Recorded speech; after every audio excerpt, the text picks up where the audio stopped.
आप देख रहे हैं Janwadi news top 20 sponsored by Shobhit University Meerut. Shobhit university, empowering nation through education. नमस्कार, स्वागत है आपका जनवाड़ी डिजिटल न्यूज की दुनिया में। मैं हूं आपके साथ अजीत आनंद। आइए नजर डालते हैं दिन भर की खास खबरों पर। द्रौपदी मुर्मू ने राष्ट्रपति पद के लिए दाखिल किया नामांकन। प्रधानमंत्री नरेंद्र मोदी और अमित शाह भी रहे मौजूद। राष्ट्रपति चुनाव के लिए एनडीए की उम्मीदवार द्रौपदी मुर्मू ने आज अपना नामांकन दाखिल कर दिया है। इस दौरान प्रधानमंत्री नरेंद्र मोदी, गृह मंत्री अमित शाह, रक्षा मंत्री राजनाथ सिंह, भाजपा अध्यक्ष जेपी नड्डा समेत कई राज्यों के मुख्यमंत्री भी मौजूद रहे। प्रधानमंत्री नरेंद्र मोदी की क्लीन चिट पर सुप्रीम कोर्ट की लगी मुहर। जकिया जाफरी की याचिका हुई खारिज। गुजरात दंगा केस में जकिया जाफरी की याचिका सुप्रीम कोर्ट ने खारिज कर दी है।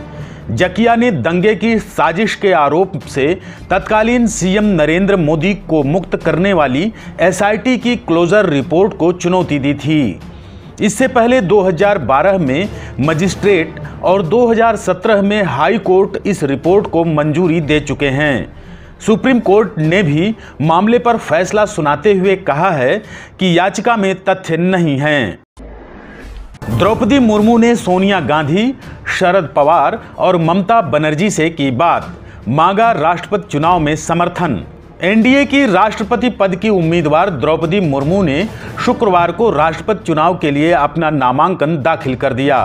इसके बाद उन्होंने कांग्रेस पार्टी की अंतरिम अध्यक्ष सोनिया गांधी, पश्चिम बंगाल की मुख्यमंत्री ममता बनर्जी और एनसीपी प्रमुख शरद पवार से फोन पर बात की और राष्ट्रपति चुनाव में समर्थन देने की अपील भी की।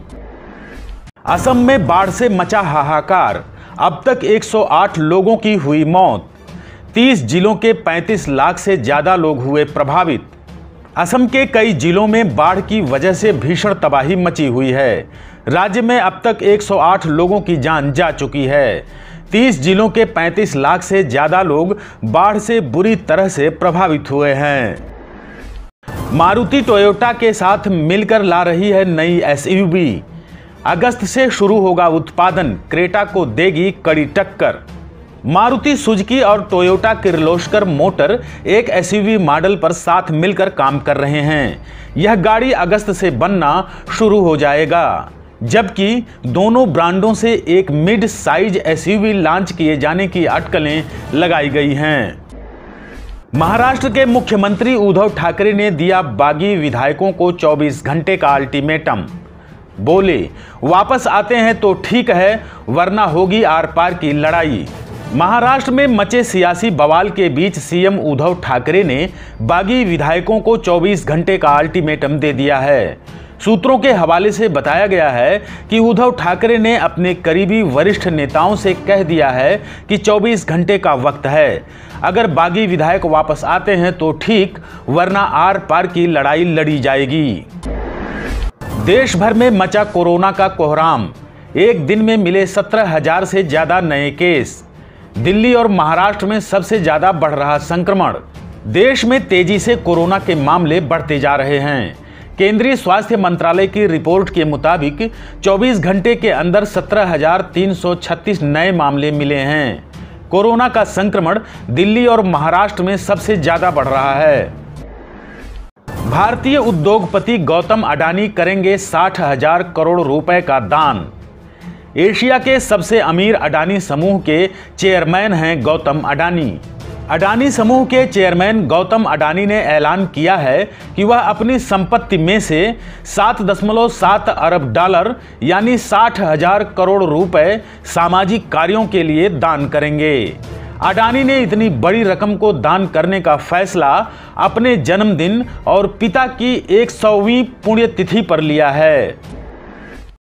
18 साल बाद अंतरिक्ष में नजर आएगा अद्भुत संयोग।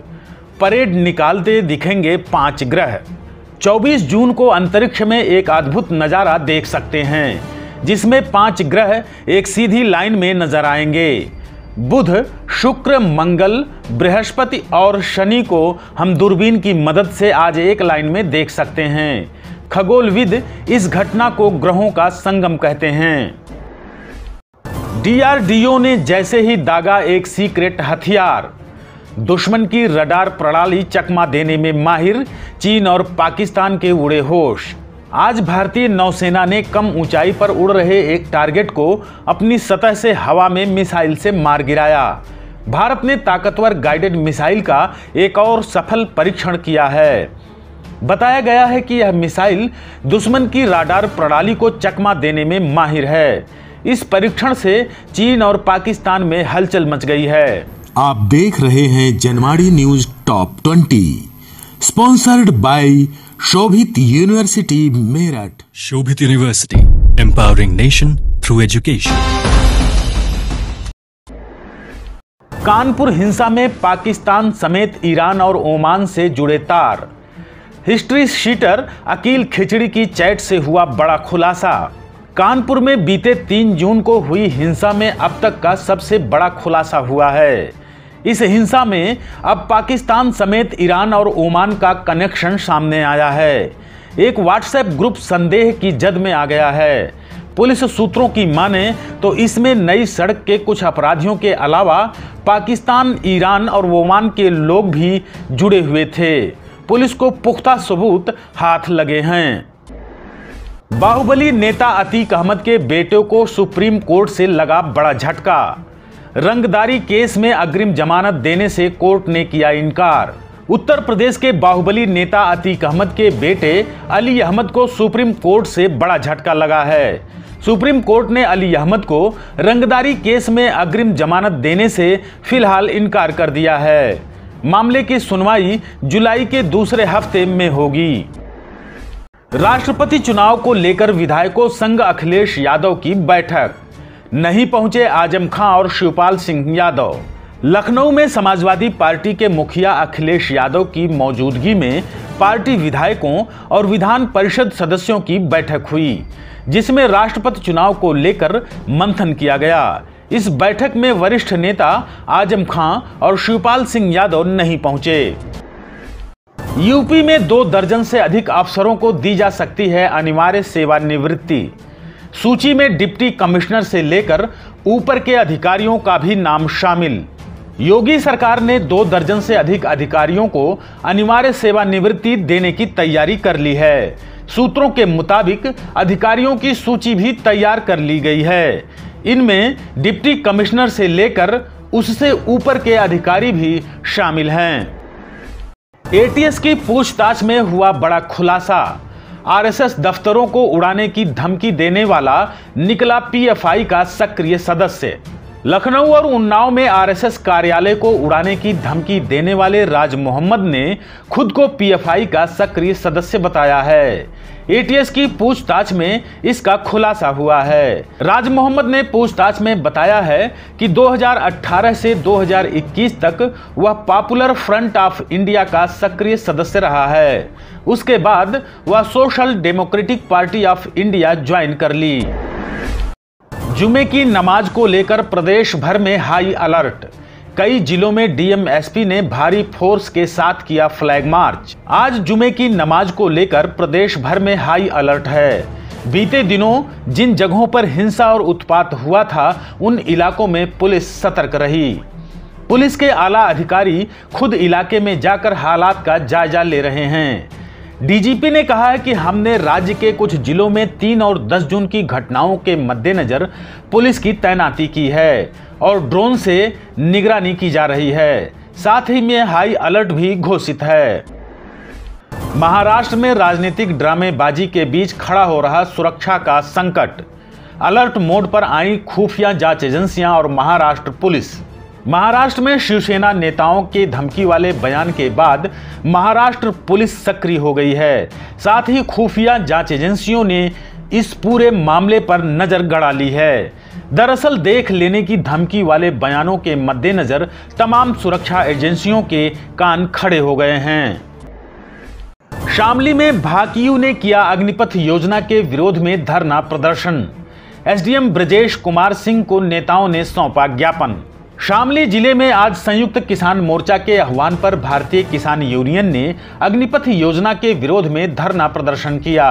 इस दौरान भाकियू जिला अध्यक्ष कपिल खाटियान ने अग्निपथ योजना वापस लेने की मांग उठाई। बाद में प्रदर्शनकारियों ने राष्ट्रपति को संबोधित एक ज्ञापन उप जिलाधिकारी ब्रजेश कुमार सिंह को सौंपा। योजना लाई अग्निपथ, जिससे हमारे जो नौजवान थे जिनका एक सपना था हम भारतीय सेना में जा और देश की सेवा करें, रक्षा करें, उनके सपनों पे एक आघात भारत सरकार ने करा। उसके विरोध में आज भारतीय किसान यूनियन और संयुक्त मोर्चा पूरे देश में जो है धरना प्रदर्शन कर रहे और राष्ट्रपति के नाम ज्ञापन देंगे। यह योजना न देश हित में है न हमारे नवयुवकों के हित में है। उत्तराखंड के सीएम पुष्कर सिंह धामी ने जल विद्युत परियोजना की मांगी स्वीकृति। नई दिल्ली में केंद्रीय जल शक्ति मंत्री से की मुलाकात। उत्तराखंड के मुख्यमंत्री पुष्कर सिंह धामी ने शुक्रवार को नई दिल्ली में केंद्रीय जल शक्ति मंत्री गजेंद्र सिंह शेखावत से मुलाकात की। मुख्यमंत्री ने जमरानी बांध परियोजना को प्रधानमंत्री कृषि सिंचाई योजना के अंतर्गत स्वीकृत प्रदान करने का अनुरोध किया। साथ ही 300 मेगावाट की बावला नंद प्रयाग जल विद्युत परियोजना के क्रियान्वयन की शीघ्र स्वीकृति प्रदान किए जाने की मांग उठाई। वेस्ट यूपी में अग्निपथ योजना का भाकियू ने किया जोरदार विरोध। मेरठ सहित कई जिलों में भाकियू नेताओं ने किया धरना प्रदर्शन। वेस्ट यूपी में आज भारतीय किसान यूनियन के नेताओं ने धरना प्रदर्शन किया। किसान नेताओं ने इस दौरान केंद्र सरकार की अग्निपथ योजना को वापस लेने की मांग की। मेरठ सहित वेस्ट यूपी के कई जिलों में किसान नेताओं ने योजना को वापस लेने तक आंदोलन करने की धमकी भी दी। आप देख रहे हैं Janwadi news top 20, sponsored by Shobhit University Meerut. Shobhit University, empowering nation through education.